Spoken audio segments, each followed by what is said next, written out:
పితా పుత్ర పవిత్ర ఆత్మనామమున ఆమేన్. ప్రియ స్నేహితులారా, మీ అందరికీ దేవుని యొక్క ఆశీస్సులను తెలియజేస్తూ జూన్ 7వ తారీఖు శనివారం ఈనాటి దివ్య బలి పూజ పట్టణాల ధ్యానాంశానికి మిమ్మల్ని అందరినీ కూడా ప్రేమతో ఆహ్వానిస్తూ ఉన్నాను. మొదటి పట్టణము అపోస్తుల కార్యములు 28వ అధ్యాయం 16వ వచనం నుండి 20వ వచనం వరకు మరియు 31వ వచనములు.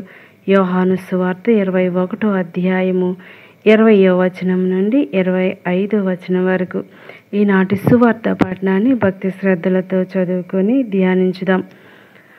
పేతురు వెనుకకు తిరిగి యేసు ప్రేమించిన వాడును భోజన పంక్తిని ఆయన వక్షస్థలమున వంగి, ప్రభు, మిమ్ము అప్పగించువాడు ఎవడు అని అడిగిన శిష్యుడు తమ వెంట వచ్చుట చూచి యేసుతో, ప్రభు, ఇతని విషయమేమి అని అడిగెను. అందుకు యేసు, నేను వచ్చు వరకు అతడు ఉండుట నాకు ఇష్టమైనచో అది నీకేమి, నీవు నన్ను వెంబడింపుము అనెను. కనుక ఆ శిష్యుడు మరణింపడను వద్దంతి సోదరులలో బయలుదేరెను. నేను వచ్చే వరకు అతడు ఉండుట నాకు ఇష్టమైనచో అది నీకేమి అని యేసు పలికెను. కానీ అతడు మరణింపడని చెప్పలేదు. ఈ విషయములను గూర్చి సాక్ష్యమిచ్చుచు వీనిని రాసిన శిష్యుడు ఇతడే.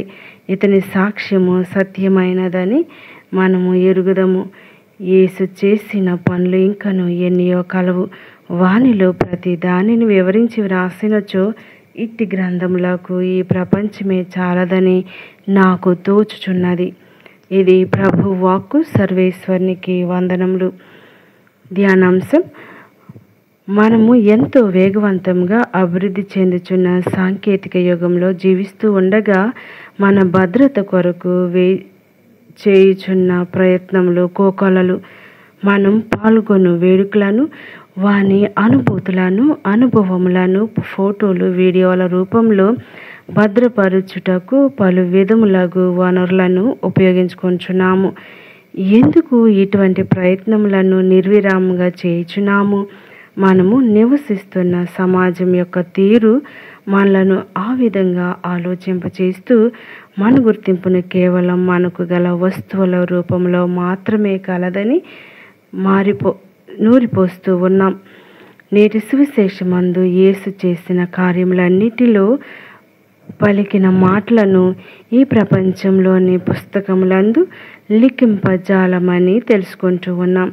యేసు చేసిన పలు అద్భుత కార్యములు కేవలం మొదటి శతాబ్దపు యూదుల కొరకు మాత్రమే కాక యుగయుగముల వరకు, లోకాంత్యము వరకు అమోఘమైన ఫలములను ఇవ్వగలనని బోధించుచున్నది.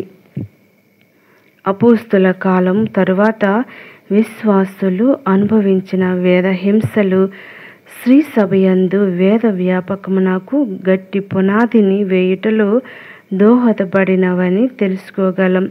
మరి వర్తమాన కాలంలో యేసు మన యందు నిర్విరామముగా నెరవేరుతున్న అద్భుత కార్యములకు సాక్షులుగా జీవింపగలుగుచున్నామా? ఆలోచించుదాం.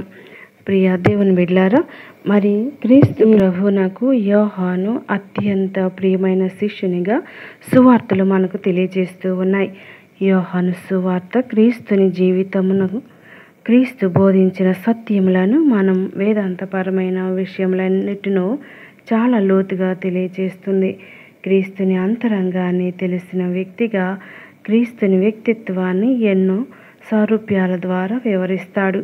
యోహాను శుభవార్తలో చెప్పబడిన విషయాలు క్రీస్తు ప్రేమించిన శిష్యుడైన యోహాను తాను వినినది మరియు చూచినది ప్రకటించాడు. ఆయన సాక్ష్యము సత్యమైనదని కూడా చెప్పబడింది. యోహాను సువార్త ముగింపులో యోహాను ఆసక్తికరంగా మరో సాక్ష్యాన్ని అందిస్తాడు. యేసు చేసిన పనులు ఇంకను ఎన్నో కలవు. వానిలో ప్రతి దాన్ని వివరించి రాసినచో అట్టి గ్రంథమునకు ఈ ప్రపంచమే చాలదని నాకు తోచుచున్నదని అంగీకరించాడు.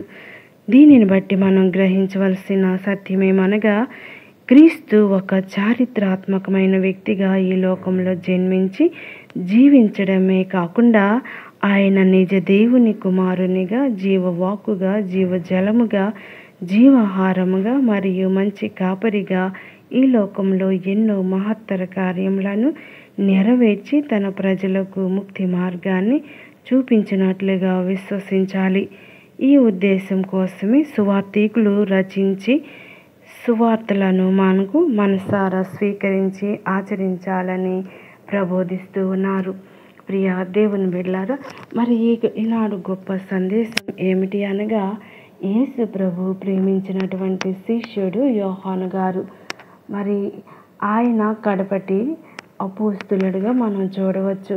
మరి యోహాను సువార్త ద్వారా మనకు అనేకమైనటువంటి అద్భుత విషయాలను ఆయన సువార్తలో పొందుపరచడం జరిగింది.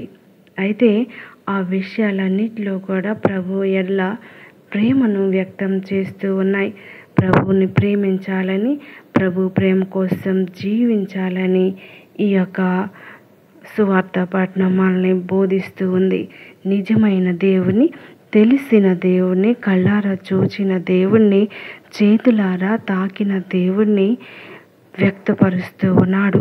మరి ఆ దేవుని యొక్క ప్రేమ ఎంతో విలువైనది, ఎంతో లోతైనదని ఈ సువార్త పఠనం మనకి నేర్పిస్తూ ఉంది. అంతేకాదు, ప్రభుని గురించి అనేక మర్మములు ఇంకా దాగి ఉన్నాయి. అవన్నీ రాయటం ద్వారా మనం విశ్వాసాన్ని పొందుకోవటమే కాకుండా ఈ లోకంలో ఉన్నటువంటి గ్రంథాలు ఏవియో సరిపోవని యోహాను గారు క్రోడీకరించటం జరిగింది. ప్రియ స్నేహితులారా, ప్రభుని ప్రేమించాలన్నా, ప్రభు గురించి తెలుసుకోవాలన్నా ఎన్నో విషయాలు నేర్చుకున్నా కానీ ఏదో ఒక విషయం మనల్ని హృదయానికి తడుతూ ఉంటుంది. ఆ యొక్క విషయాన్ని బలపరుచుకొని విశ్వాసంతో దృఢంగా నిలిచి ప్రభువుకై జీవించుదాం. కళ్ళు మూసుకొని ప్రార్థన చేద్దాం. దయగలిగిన తండ్రి, కృప కలిగిన మా దేవ, పునీత యోహాను గారి ద్వారా మాకు అనేక మర్మములను సువార్త ద్వారా తెలియజేశారు. ఆ యొక్క గొప్ప గొప్ప కార్యములు చదివి ధ్యానించడానికి కావలసిన సహాయాన్ని దయచేయండి.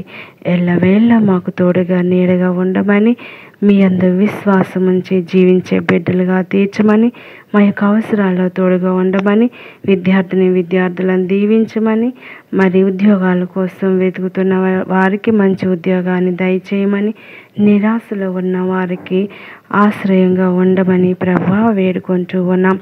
మా యొక్క దీన ప్రార్థన దయతో ఆలకించి మీ యొక్క వరాల వర్షాన్ని మాపై కుమ్మరించమని ఈ ప్రార్థన మా నాథుడైన యేసుక్రీస్తు ద్వారా వేడుకొంచున్నాం.